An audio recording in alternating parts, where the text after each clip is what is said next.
Premier League fixtures have just been announced. In this video, I'm going to break down all the big games. And I'm going to look at opening day and final day of next season in the Premier League and what it means for the Premier League title race. Have to start off with opening day of the season. Arsenal have got Wolves. That stands out for me because I remember Arsenal last season. I think it was against Nottingham Forest. Looked very, very nervy, but got a good result against Nottingham Forest and built a great platform, particularly with their home form. I think they'll be looking to try and continue that again. And Wolves, it'll be an interesting start to the season for them because they were flat at the back end of last season. Gary O'Neill, I think, was not resting on his laurels, but I think he got over the hill of Premier League security for Wolves. And that final few weeks, they did look a little bit flat, a little bit maybe uninspiring. And that's just because they did everything they could to stay in the league. With new signings, I'm sure they'll start the season with far more energy and vigour than they did when they finished it. But I think Arsenal fans can be really happy with that start in particular. But we're going to look at the big Arsenal games later in the season as well, of course, in this video. The big one, it has to be Chelsea versus Manchester City. It's a huge game, of course. You feel that Chelsea, if they were maybe where they used to be in terms of being a Premier League title race favourite, like they were, say, 9 years ago, this would not be an opening game of the season kind of fixture, in my opinion. So it says a lot about where Chelsea have fallen off. Obviously, it's Enzo Maresca meeting his former boss, I guess, in Pep Guardiola. It'll be interesting to see how City travel because obviously the Euros, City have represented more than any other club at the Euros this summer, as well as obviously the Copa America. So it'll be interesting to see where City arrive. I remember post-World Cup 2018, it was against Unai Emery's first game as Arsenal manager, and Raheem Sterling scored some beautiful goals for City at the Emirates. So never be deceived about City's ability to start strong in the Premier League, but it's a very, very hard game. And we don't know about Enzo Maresca. I know there's a lot of Chelsea fans that aren't happy. There are some that are happy to get rid of Poch. It's a bit of a mixed bag. But Chelsea, if they're coached right, if they have certain players that come through the door, because I think Chelsea do need 3 or 4 players, that is a massive opportunity for Chelsea to kind of lay a marker in the ground. I remember one of the early games for Jose Mourinho was against Manchester United, and they beat Alex Ferguson. Might have been the first game of a certain season, but you have to let me know in the comments if I'm wrong about that. But it's an early game against Manchester United, and Jose Mourinho lays a marker. It's a big opportunity for Enzo Maresca to lay a marker against the 4-time Premier League champions. I love the Ipswich versus Liverpool fixture. Great to see Liverpool rocking up at Portman Road. It's a great ground. It's a ground that's used to hold, European nights. Really, Ipswich are essentially a Premier League club in waiting. They spent so long out of it. Over 20 years, I think it is. Absolutely crazy. And I like the fact that Ipswich were the longest serving club in the Championship ever, I think. It was a club that never got promoted, never got in the playoffs, but never got relegated. It almost took them to get relegated to League One to have that momentum to rebuild and go again. And the fact they're in the Premier League, I think, is great. I'd rather get relegated to League One and get promoted than stay in the Championship for 20 years. And that's what Ipswich kind of did for a large part of their time. To see Liverpool rock up, it'll be very interesting. It'll be a tactical battle, really, between Arne Slot and Kieran McKenna, who looks obviously like he'll be staying now. He's been given assurances by the club. I think he's been given a new contract, if I'm not mistaken. And I think that tactical battle between Arne Slot, his first game at Portman Road, not very easy, is it? That is a challenging fixture. It really, really is. And you do wonder if Ipswich can cause an upset, particularly if there's a bit of a hangover from the post-Klopp era. And Arne Slot, if he loses this game or draws this game, I think he'll be in a world of pain already. And I know Liverpool fans are very, very forgiving. They're very loyal. They're not as fickle, I think, as Arsenal and Man United fans, particularly on social media. But if you lose to Ipswich, newly promoted Ipswich, who have still got arguably a League One spine, who are outperforming themselves, that would be a real challenge for Arne Slot. I don't think they are going to lose. Don't get me wrong. I think you have to back the likes of Mohamed Salah, Luis Diaz, Nunez to put these guys to bed. Will Nunez even be at the club? It'd be interesting to see if Arne Slot has some of his new signings starting this game. It looks very, very early, I think, for maybe some of them, because Liverpool obviously not really made any moves in the transfer market yet.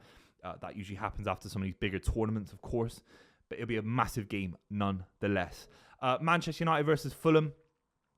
This is Ten Hag versus the manager they tried to bring in, Marco Silva. I think Marco Silva's a better manager. And if Fulham get a result, and how many sides rocked up to Old Trafford last season and decimated Manchester United, and these kind of middle Premier League clubs kind of rocked up and picked up some of their first wins ever at Old Trafford. Ten Hag is kind of giving out these records to clubs and allowing them to restart their kind of record at Old Trafford post-Ferguson, and Fulham could rock up and easy score a couple. I think, they did a great job last season. They absolutely smashed Manchester United. Alex Iwobi was looking like prime Kaka on the pitch at Old Trafford. So it is a hard game. You have to back Manchester United to bounce off of the feel-good factor of winning the FA Cup final. They have to be beating Fulham. If they don't beat Fulham first day of the season, it almost is like the end of the season for Manchester United. I know it's crazy. I know it's early. But that kind of feel-good factor from the FA Cup final, it's a classic story in Manchester United's kind of narrative the last few years. That this is how it goes so often for Manchester United. They win the FA Cup final, they'll lose to Fulham at home in the Premier League. That's just how it goes. And it's up for Ten Hag, I guess, to correct me on that prediction. But I think Fulham could be really, really difficult for Manchester United. Right, we're going to look at some crunch fixtures for Arsenal Football Club. In September, they have got a really, really frustrating run of fixtures, in my opinion. It's the end of August as well. You're looking at Aston Villa away, really, really difficult. Obviously, Arsenal lost there last season. Brighton at home, you'd obviously back them, but then it goes Tottenham, Man City, and Leicester, and the Tottenham, Man City games are away. So you're looking at 3 really difficult away days for Arsenal early in the campaign. And this is an opportunity because on some level, these fixtures are slightly diluted because of where they are in the calendar. I think if you had those run of fixtures and Arsenal win all of them in April, it's a very different narrative. Of course it is. But early in the season, I think it's a great opportunity for slightly different players to blood themselves in, to get full points. Is more about rhythm and seeing where Arsenal are early in the campaign and about this style of play and understanding where Arteta takes Arsenal at the start of next campaign. You could see them winning every single game, and Man City's the big one because it's away. It isn't a crunch point of the season. If Arsenal were to go to the Etihad and get a real result and really dampen Man City's expectations of our own campaign, then that is a massive opportunity, and almost the pressure's been taken away from Arsenal. And their home game against City, we'll talk about the Arsenal City games slightly later in this video, but the reverse fixtures later in the season where Arsenal have home advantage, that's absolutely massive. I can actually see Arsenal winning all 5 of those games, and that'll be very, very interesting indeed. But they have a hell of a run, March, April, and May, and it's not as easy as Man City's. Obviously, everyone plays the same sides. I would say that City's running is easier, and we know what City's running can lead to in Premier League title races. But Man United away, Chelsea at home, Fulham, Everton, Brentford, Ipswich away, and then in May you've got Liverpool as the penultimate game in the Premier League campaign. Anfield, you've got to get a win at Anfield potentially to win the Premier League for Arsenal. That is huge, and it'll be a massive testament to where Arteta's taken this side. Arguably, it's the biggest fixture Arteta's had in that kind of period of time. I think the Man City-Arsenal fixtures the last couple of years, obviously City have won a couple of them. They've never come this late in the campaign. Liverpool played Arsenal obviously in back-to-back games in the Cup and in the League as well, I think it was. And Arsenal got some good results there. But it felt a little bit early. It felt like so early that actually Arsenal slipped up a little bit later in the campaign and gave the title to Man City. Liverpool away, especially if Liverpool are in a title race, you have to let me know in the comments down below, is so close to the final day of the season. That is very, very interesting indeed. Liverpool's opening 3 games are of interest to me as well. Ipswich, we talked about that in terms of how difficult it is for Arne Slot. But then you've got Brentford, which should be a win for Liverpool. And then Manchester United, the battle of the Dutch managers, dare I say, the battle of the bold Dutch managers.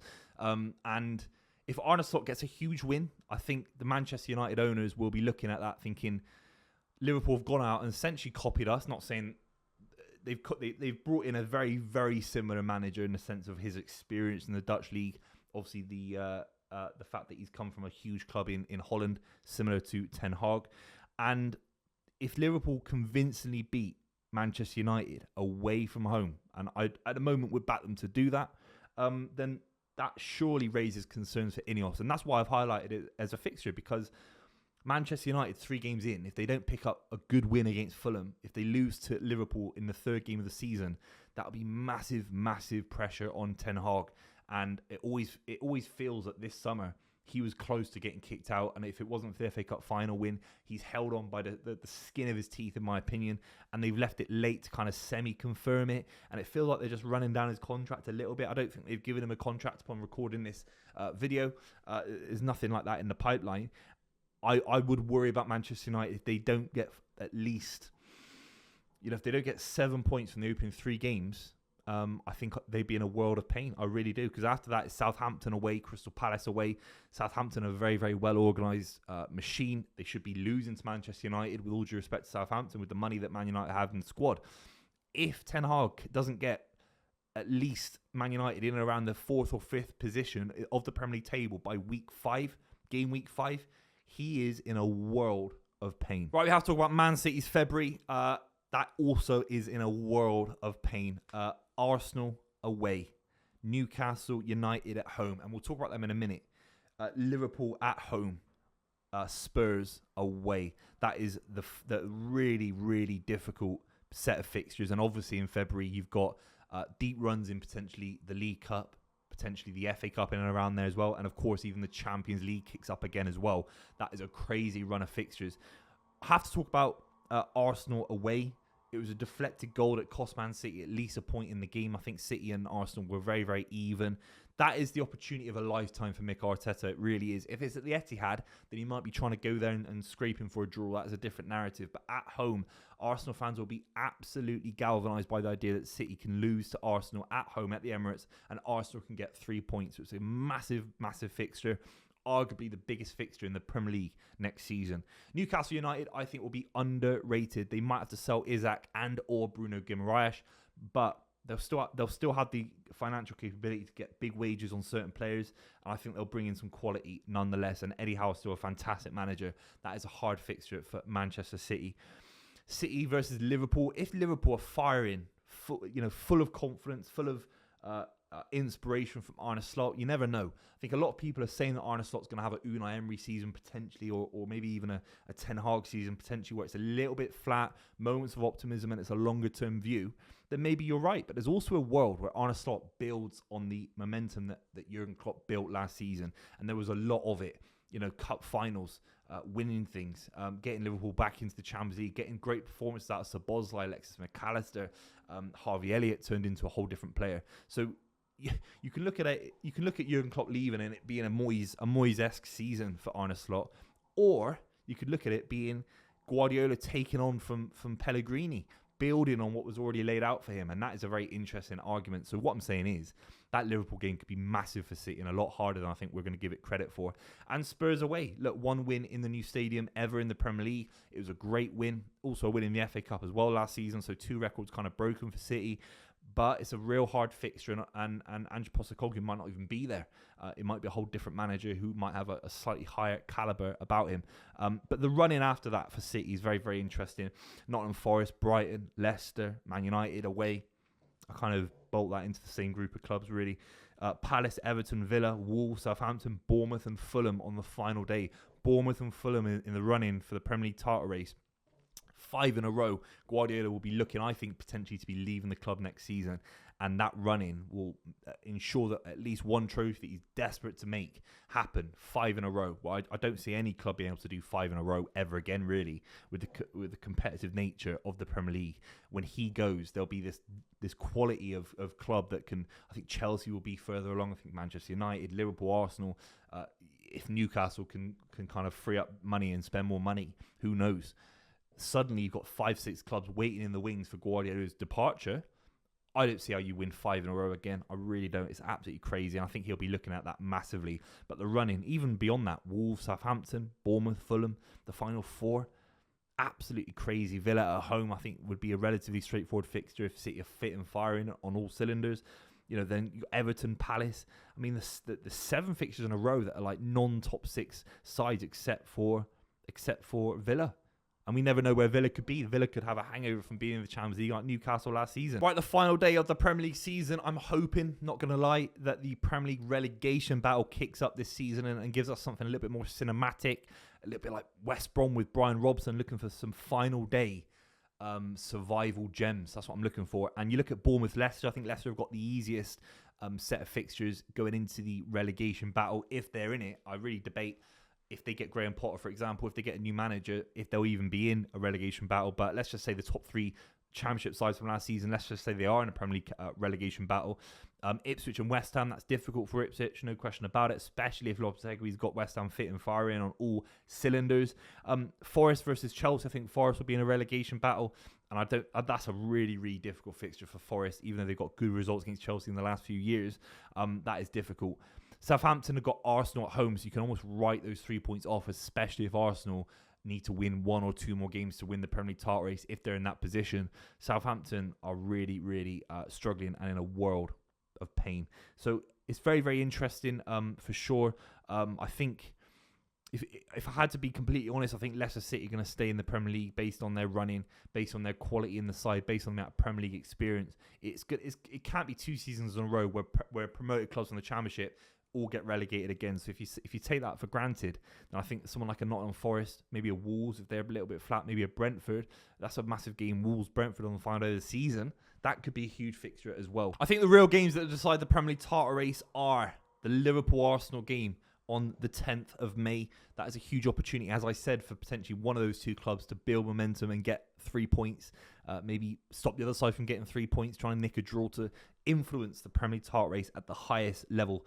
City versus Liverpool is massive in February. Arsenal versus City, for me, is the biggest fixture of the Premier League. No question about it. The 1st of February. So many competitions in and around that time as well for both clubs, potentially. Arsenal will be looking for a better campaign in the Champions League. And suddenly you're looking at it thinking that might be the biggest fixture of the Premier League next season. Let me know what you think in the comments down below. Thanks very much for watching. Obviously, check out my England reaction video. I did that yesterday. So keen to see what you think about England versus Denmark coming up as well. And I'll see you very, very soon.